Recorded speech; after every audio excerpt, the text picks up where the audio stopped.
নমস্কার বন্ধুরা, আজ আমার নিবেদন শ্রীকৃষ্ণের বিশ্বরূপ। শ্রীকৃষ্ণ যখন বিশ্বরূপ ধারণ করলেন তখন অনেকেই ভীত হয়েছিলেন। অর্জুনের সাথে কিছু কথোপকথনের বর্ণনা। শ্রীকৃষ্ণ বিশ্বরূপ ধারণ করে অর্জুনকে দেখালেন অদ্ভুত মানচিত্র। নিজ শরীরের মধ্যে দেখালেন স্থাবর জঙ্গম সহ বিশ্ব ব্রহ্মাণ্ডের মানচিত্র। শ্রীকৃষ্ণ অর্জুনকে বললেন, যারা মরে গেছে তাদের কি মারবে? তুমি নিমিত্ত মাত্র।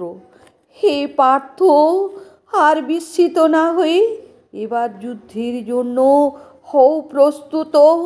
হে কৃষ্ণ, সূর্য চন্দ্র তারা অষ্টবসু নবগ্রহ আরও যত 10 দিকপাল সহ আমার পূর্বজরা আরও যত দানব তোমার শরীরে করছে বিচরণ অহরহ। হে করুণা সিন্ধু, তোমার মুখমণ্ডল সহস্র সূর্যের তেজে দীপ্ত। তুমি আমার অজ্ঞান দূর করে দিব্য জ্ঞানে করেছ প্রদীপ্ত। আমার মনের সকল দ্বিধাদ্বন্দ্ব দূর হয়েছে, আমি আনন্দিত।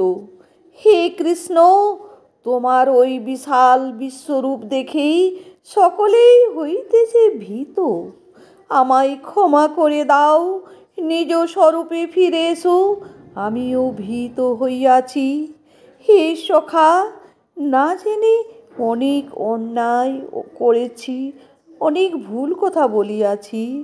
অর্জুন শ্রীকৃষ্ণের প্রার্থনা করতে লাগলেন করজোড়ে নত মস্তকে। শ্রীকৃষ্ণ হাসতে হাসতে পূর্বরূপ ধারণ করে আশ্বাস দিলেন অর্জুনকে। ধন্যবাদ বন্ধুরা।